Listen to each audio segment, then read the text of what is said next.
我刚才主持人你提到的这个报告啊，是联合国粮食农业叫粮农组织、粮食农业组织，今年5月5号发表了一份年度报告。那么他讲的缺粮国家主要是在非洲，虽然国家数量很多，那报告特别强调是说非洲国家的粮食生产状况很差。那么去年全世界面临重度粮食不安全的问题的人口当中，2/3都在非洲大陆。一共是将近1亿人。那联合国秘书长古特雷斯今年3月又组建了一个叫做预防饥荒高级工作组，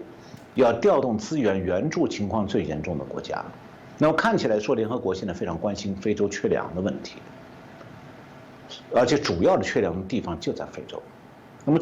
这方面我们可以提出几个疑问。第一个疑问就是，联合国是真的最近才关注到这个问题吗？其实不是哦。联合国的这个粮食与农业组织，简称叫粮农组织，是引领国际消除饥饿的联合国的专门机构。它不是成立在2020年啊，是成立在1945年。它的目标成立的时候，就是为了实现所有人的粮食安全，确保人们能够定期获得食物的足够热量。拥有积极健康的生活。那么，粮农组织一共有194个成员国，在全球130个国家开展工作。也就是说，联合国为了解除非洲的缺粮问题，已经努力了76年了。那花费了巨额的来自发达国家的资金，那结果是年年救穷，非洲缺粮的情形依然照旧。所以非洲缺粮不是2021年的问题，是从1945年到今天从来没有改变的问题，永远缺粮。那么这就导出了第二个疑问，是不是因为联合国这相关机构长期工作不力呢？那么看来啊，确实联合国这个粮农组织76年的努力都是无能为力，所以可以讲联合国在解决非洲缺粮问题上是工作不力的。花钱巨大，工作不力。那如果说这是一个国家国内的社会福利机构负责解决某些本国的贫困地区的这个粮食问题，花了纳税人76年的巨额资金，毫无成效，那是不是国会要来追究责任？那是当然的。但是啊，现在这个联合国啊是个穷国主导的机制，加上它完全没有绩效评估，也没有责任政治的监督机制，所以没有哪个国家能够来追究联合国粮农组织的无能。那么相反，联合国这个粮农组织现在啊，事实上变成我把它叫做养穷自重这么一个机构了，就是非洲国家越穷，越是缺粮，联合国的粮农组织越有理由找发达国家索取纳税人的钱。那么我们读中国古代史的时候都知道，中国古代皇帝派兵啊去镇压叛乱，那前线将领有的时候啊会玩弄养寇自重这个把戏，就是不要一次把倒寇都全部消灭掉，而是慢慢打，因为只要流寇还在作祟，那么将领就有理由要保持军力，要军费，要军械，也能保住将领的个人地位。那么现在的联合国这粮农组织是不是有点像养寇自重的一个将领？不过他玩的是养穷自重的策略。那么我们就看到说，联合国粮农组织这份报告啊，我看到他的首先那个反应就是他又在要钱，然后也就很自然会想到说，为什么对这样一个无能的机构，国际社会无可奈何？76年花钱无数，无所作为，是不是该追究责任呢？就和世界卫生组织控制不了疫情，还帮着中共掩盖疫情，那么是不是应该对他进行全面调查，重新研究这个机构的做法，还有他花钱的去向？但是啊，这种非常正常的想法是完全不能实现的。为什么呢？这又导出第三个疑问了，就为什么不能追究联合国和他机构的责任？原因在于，联合国的制度本身就是非洲永远缺粮的原因之一。因为在西方国家左派政府的操纵之下，联合国是越来越变成穷国要钱的代理人。因为联合国现在是一国一票，那么大批的穷国就纠合在一起，形成了穷国联盟。那么西方国家的左派政府为了彰显自己的高尚，在穷国联盟面前是唯唯诺诺。我还用刚才讲那个例子，如果联合国算是个国际朝廷，那么它现在就向各国征钱征粮，那么朝廷里面呢又是合议制，那么穷国联盟为了永远获得国际资助，自己会就养穷自重，因为在联合国是一穷一票，所以这个国际朝廷永远要为他们出钱救穷，无论你花多少钱都无济于事，因为这个穷国联盟如果停止了养穷自重，它自有自断财路。那么这样又产生第4个疑问：那非洲国家为什么长期落后？首先要说明的是，非洲国家不少也算是民主国家，也有一些经济情况不错的，但是呢，大多数非洲国家境况不好。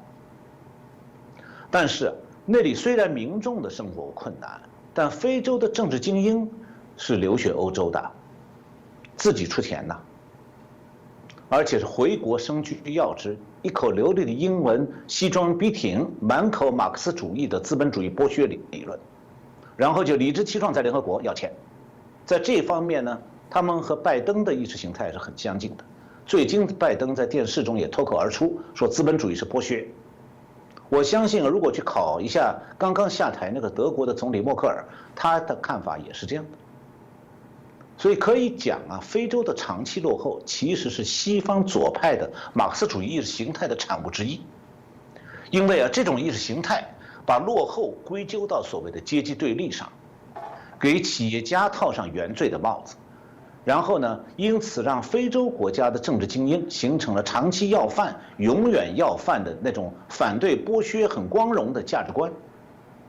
那么企业家的创业和做小生意创业是一样，都是辛苦打拼的结果，那不是靠向别人伸手乞讨得来的。那非洲国家的精英们所缺乏的，恰恰就是这种自力更生、爱拼才会赢的价值观。那么台湾有首歌的歌名就是“爱拼才会赢”，体现的就是这种努力向上的价值观。我们都知道，非洲很多国家的民众啊，几代以前过的还是比较原始的那种采摘生活，就是采集树林里面的植物，还有打猎。他们不是农耕的。那么现在那里的年轻一代啊，也开始用手机了，他们也想过现代生活，但是他们的价值观真的朝着爱拼才会赢这种方向转变吗？不见得。比方讲，联合国粮农组织曾经长期在非洲推广滴灌系统，就是把水管埋在地里面，让它慢慢的渗透，来浇灌这个，用很少的水就能够浇灌农地。但是呢，在非洲滴灌系统的推广效果不佳，那么非洲国家的农业并没有因此而发展起来，解决农业缺粮的问题，非洲的缺粮问题也同样没有解决。原因之一就是啊，非洲当地居民对这个滴灌系统兴趣不大，他根本就不想种地，所以他们也不想努力解决粮食问题。那么这种社会现象意味着什么？应该讲就是价值观问题。那么同样的这个东南亚也有不少国家历史上和非洲一样，以前都是殖民地，但是东南亚国家并没有出现像非洲国家那种长期的贫困。那么非洲国家是70多年来基本上毫无希望的状况，原因就在于说东亚社会的主流价值观和非洲社会的主流价值观是不同的。非洲很多民众不像东南亚国家那样愿意个人主动努力，再借助一点外来的帮助，这样来解决贫困问题，而是说非洲很多民众啊懒得去做，宁可日子苦一点。那么非洲国家民众这种心态啊，如果他们本国的精英不去辅导他们自己国家民众更换那种我把它叫做爱讨才会赢，就是台湾讲是爱拼才会赢，非洲变成爱讨才会赢，我讨饭就算讨到就好了。那么如果这种爱讨才会赢的价值观不改变的话，那么非洲国家再过70年，联合国粮农组织再援助70年，非洲很多国家可能照样还是贫困，还是缺粮。那么非洲国家更大的问题在于，在爱讨才会赢这个背景下，现在非洲国家更危险的是，还存在着受西方当局、左派当局纵容、默许、宽纵的鼓励的一种价值观，我把它叫做爱抢才会赢。那不只是说埃塞俄比亚的那个海盗靠抢劫为生，最近南非发生了大规模的抢劫商店就是一个例子。那美国现在左派当局也把黑命贵运动引导到爱抢才会赢的方向，以至于很多美国城市里头发生了接连不断的公开抢劫商店的活动。那一旦发生抢案，上媒体不报道，警察不抓人，纽约市就是这样。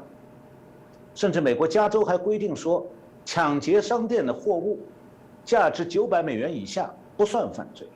变成抢劫有理了，爱抢才会赢。所以像这个问题，要追究责任，要追的是西方的左派，连带非洲国家被西方左派教育出来的左派政治精英的价值观。